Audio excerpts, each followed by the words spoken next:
ನಿಮ್ಗೆ ಗೊತ್ತಿಲ್ಲವನಯ್ಯ ಮಾಡಿದ್ವನಯ್ಯ ಇಷ್ಟೇ ಹೇಳಿದ್ಯಾ ಮಣ್ಣು ಹಾಕ್ಬಿಡಪ್ಪ ಇಲ್ಲಿ ಮನೆ ಮುಖ್ಯಮಂತ್ರಿ ಆಗಿರುವಂತಹ ಸಿದ್ದರಾಮಯ್ಯ ಅವರು ಮತ್ತು ಬೆಂಗಳೂರಿನ ಉಸ್ತುವಾರಿ ಆಗಿರುವಂತಹ DK ಶಿವಕುಮಾರ್ ಕಾರಣಕರ್ತರಾಗಿರ್ತಾರೆ. ಯಾಕೆಂತ ಹೇಳಿದ್ರೆ ಬೆಂಗಳೂರಿನಲ್ಲಿ ಇಂಥ ಚಿಕ್ಕ ಮಳೆಗೆ ನೀವು ಒಂದು ಪ್ರತಿಷ್ಠಿತವಾದ ಅಟಲ್ ಬಿಹಾರಿ ವಾಜಪೇಯಿ ಅಥವಾ ಬೋರಿಂಗ್ ಹಾಸ್ಪಿಟಲ್ ತಡೆಗೋಡೆಯನ್ನು ನೀವು ನಿರ್ಮಿಸೋದಕ್ಕಾಗಲ್ಲ. ಅದಕ್ಕೆ ನಿರ್ಲಕ್ಷ್ಯತನ ಮತ್ತು ಭ್ರಷ್ಟಾಚಾರದ ಕಾರಣಕರ್ತ ಎಂದು ನಾವು ಕರ್ನಾಟಕ ರಾಷ್ಟ್ರ ಸಮಿತಿ ಪಕ್ಷದ ನಾನು KRS ಪಕ್ಷದ ರಾಜ್ಯ ಸಂಘಟನಾ ಕಾರ್ಯದರ್ಶಿ ಆಗಿದ್ದೇನೆ. ನಾವು ಹೇಳ್ತಾ ಇದ್ದೀವಿ ಇದು ನೇರವಾಗಿ ಸರ್ಕಾರದ ಕೊಲೆ ಮಾಡಿರುವಂತಹ ಕೊಲೆಗಳಾಗಿವೆ. ಯಾಕೆಂತಂದ್ರೆ ಇಡೀ ರಾಜ್ಯದಲ್ಲಿ ಭ್ರಷ್ಟಾಚಾರ ನಿರ್ಲಕ್ಷಿತ ಅಂತ ತೋರ್ತಾ ಇದೆ. ಅದೇ ಕಾರಣದಿಂದ ಇವತ್ತು ಈ ತಡೆಗೋಡೆ ಬಿದ್ದಿದೆ. ಇಲ್ಲಿ ಜೀವನ ಮಾಡ್ತಿದ್ದವರು ಯಾರು, ವ್ಯಾಪಾರ ಮಾಡ್ತಿದ್ದವರು ಯಾರು, ಬಡವರು. ಇಲ್ಲಿ ಬೇರೆ ರಾಜ್ಯಗಳಿಂದ ಬಂದಿರೋರು ಇಲ್ಲಿ ಶಿವಾಜಿನಗರದಲ್ಲಿ ಹಲವಾರು ಪ್ರದೇಶಗಳಿಂದ ಬಂದು ವ್ಯಾಪಾರ ಮಾಡ್ತಾ ಇದ್ರು. ಅಲ್ಲಿ ಹಿಂದೆ ನಮಗೆ ಕಾಣ್ತಾ ಇದೆ ಇಲ್ಲಿ ಮಣ್ಣು ಇಷ್ಟು ನೋಡಿ, ಸುಮಾರು ಒಂದು 4 ಅಡಿ ಮಣ್ಣಿದೆ. ಆ 4 ಅಡಿ ಮಣ್ಣಿಂದನೇ ಆ ತಡೆಗೋಡೆ ಬಿದ್ದಿದೆ. ಸಿದ್ದರಾಮಯ್ಯ ಅವರು ಬರ್ತಾರೆ ನಿನ್ನೆ, ಏನು ನಿಮ್ಗೆ ಗೊತ್ತಿಲ್ಲವನಯ್ಯ ಮಾಡಿದ್ವನಯ್ಯ ಇಷ್ಟೇ, ಅದು ಬಿಟ್ಟು ಬೇರೆ ಯಾವುದೂ ವ್ಯವಸ್ಥೆ ಮಾಡಲಿಲ್ಲ. ಇಲ್ಲಿ ಭ್ರಷ್ಟಾಚಾರ ತಾಂಡವಾಡ್ತಾ ಇದೆ. GB ಅಧಿಕಾರಿಗಳು ಯಾವುದೇ ಕೆಲಸವನ್ನು ಮಾಡ್ತಾ ಇಲ್ಲ. ನಿರ್ಲಕ್ಷ್ಯದ GB ಅಧಿಕಾರಿಗಳದ್ದು ಮತ್ತು ಇರಲಿ GB ಅಧಿಕಾರಿಗಳದ್ದು ಮತ್ತು ನೇರವಾಗಿ DK ಶಿವಕುಮಾರ್ ಅವರು ಮಾನ್ಯ ನನ್ನ ಬೆಂಗಳೂರಿನ ಉಸ್ತುವಾರಿ ಆಗಿರುವಂತಹ DK ಶಿವಕುಮಾರ್ ಅವರು ಮತ್ತು ಮುಖ್ಯಮಂತ್ರಿಗಳು. ಸರಿ, ಇವರು ಬೆಂಗಳೂರು ಬ್ರ್ಯಾಂಡ್ ಬೆಂಗಳೂರು ಅಂತಾರೆ. ಒಂದು ಜಸ್ಟ್ ಸಿಂಪಲ್ ಮಳೆಗೆ ಒಂದು ಕೊಲ್ಯಾಪ್ಸ್ ಆಗಿ 8 ಜನ ಹೌದು. ಯಾವ ಬ್ರ್ಯಾಂಡ್? ಹೌದು, ಬ್ರ್ಯಾಂಡ್ ಬೆಂಗಳೂರು ಅಂತ ಹೇಳ್ತಾರೆ. ಗ್ರೇಟರ್ ಬೆಂಗಳೂರು ಪ್ರಾಧಿಕಾರ ಅಂತ ಹೇಳ್ತಾರೆ. ಎಲ್ಲಿದೆ ಗ್ರೇಟರ್ ಬೆಂಗಳೂರು?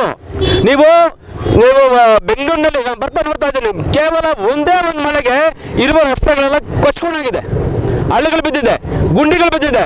ಇವರು ಗುಂಡಿಗಳಿಗೆ ಮುಚ್ಚೋದಕ್ಕೆ ಸುಮಾರು ಕೆಲವು ಕಡೆ 5,000 ರೂಪಾಯಿ ಬಳಸಿದ್ದಾರೆ, ಇನ್ನೊಂದು ಕಡೆ ಶಿವಾಜಿನಗರದಲ್ಲಿ 69,000 ಖರ್ಚು ಮಾಡಿದ್ದಾರೆ ಕೇವಲ ಒಂದಕ್ಕೊಂದು ಗುಂಡಿನ ಮುಚ್ಚೋದಕ್ಕೆ. ಅಂತ ಜಾಗದಲ್ಲಿ ಇಂಥ ತಡೆಗೋಡೆಯನ್ನು ನಿರ್ಮಿಸ್ತಾರೆ. ತಡೆಗೋಡೆಯನ್ನು ಉಪಯೋಗಿಸ್ಕೊಂಡು ಅವ್ರು ಇನ್ನೆಷ್ಟು ಜೀವಗಳನ್ನು ತೆಗಿತಾರೆ ಅಂತ ಗೊತ್ತಿಲ್ಲ. ಇದು ಬ್ರಾಡ್ ಬೆಂಗಳೂರು ಅಲ್ಲ, ಬ್ಯಾಡ್ ಬೆಂಗಳೂರು ಆಗಿದೆ, ಗಾರ್ಬೇಜ್ ಬೆಂಗಳೂರು ಆಗಿದೆ, ಗಾರ್ಬೇಜ್ ಸಿಟಿ ಆಗಿದೆ. ಇದು ಯಾವುದೇ ಒಂದು ಗಾರ್ಡನ್ ಸಿಟಿ ಆಗಿಲ್ಲ, ಗಾರ್ಬೇಜ್ ಬೆಂಗಳೂರು ಆಗಿದೆ. ಗಾರ್ಬೇಜ್ ಏನು ಬೆಂಗಳೂರು ಪ್ರಾಧಿಕಾರ, ಅದು ಬಿಟ್ಟು ಬೇರೆ ಏನಿಲ್ಲ.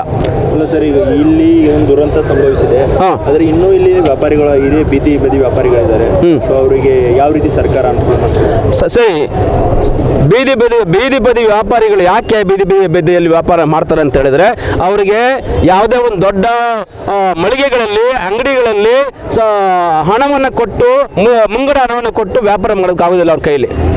ಇಲ್ಲಿ ಕೇವಲ ಸರ್ಕಾರ ಗ್ಯಾರಂಟಿ ಅಂತ ಹೇಳ್ಕೊಂಡು ಬಡವರ ರಕ್ತವನ್ನು ಈರ್ತಾ ಇದ್ದಾರೆ.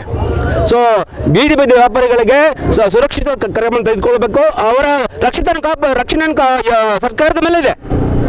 ರಕ್ಷಣೆ ಏನು ಸರ್ಕಾರ ಕೊಡೋದು, ಯಾವುದು ರಕ್ಷಣೆ ಕೊಡೋದು ಸರ್ಕಾರವೇ ಕೊಡಬೇಕಾಗುತ್ತೆ, ಬೇರೆ ಯಾರು ಕೊಡೋದಿಲ್ಲ. ಯಾಕಂದ್ರೆ ಬಡವರು ಕಂಡ್ರೆ ಇವರು ಕೇವಲ ಓಟಿನ ಮಿಷಿನ್ ಆಗಿದೆ ಹೊರತು ಬೇರೆ ಯಾವುದೂ ಇಲ್ಲ.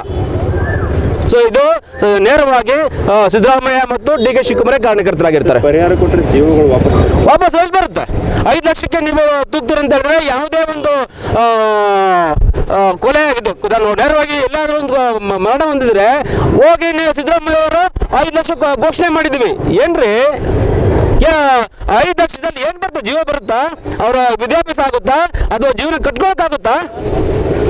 ಮಕ್ಕಳು ಮರಿಗಳಿರ್ತವೆ. ನೆನ್ನೆ ಚಿಕ್ಕ ಮಗು ಸತ್ತೋಗಿದೆ, ದೊಡ್ಡವರು ಸತ್ತೋಗಿದ್ದಾರೆ.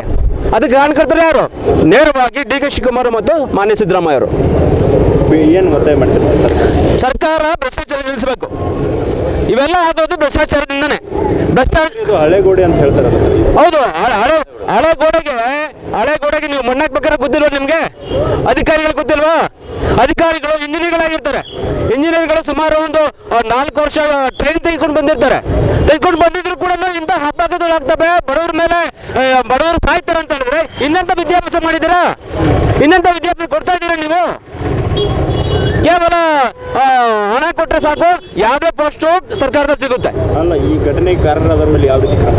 ಹೌದು, ಇಮಿಡಿಯೇಟ್ ಆಗಿ ಯಾರು ನೇರವಾಗಿ ಇಂಜಿನಿಯರ್ಗಳು ಮತ್ತು GB ಅಧಿಕಾರಿಗಳು, ಕಮಿಷನರ್ ಕೂಡ ನಮ್ಮ GBಯ ಕಮಿಷನರ್ ಆಗಿರುವಂತಹವ್ರನ್ನ ಇಮಿಡಿಯೇಟ್ ಆಗಿ ವಜಾಗೊಳಿಸಬೇಕು. ಅದು ಮಾಡಲಿಲ್ಲ, ಕೇವಲ 5 ಲಕ್ಷ ಘೋಷಣೆ ಮಾಡಿದ್ದಾರೆ.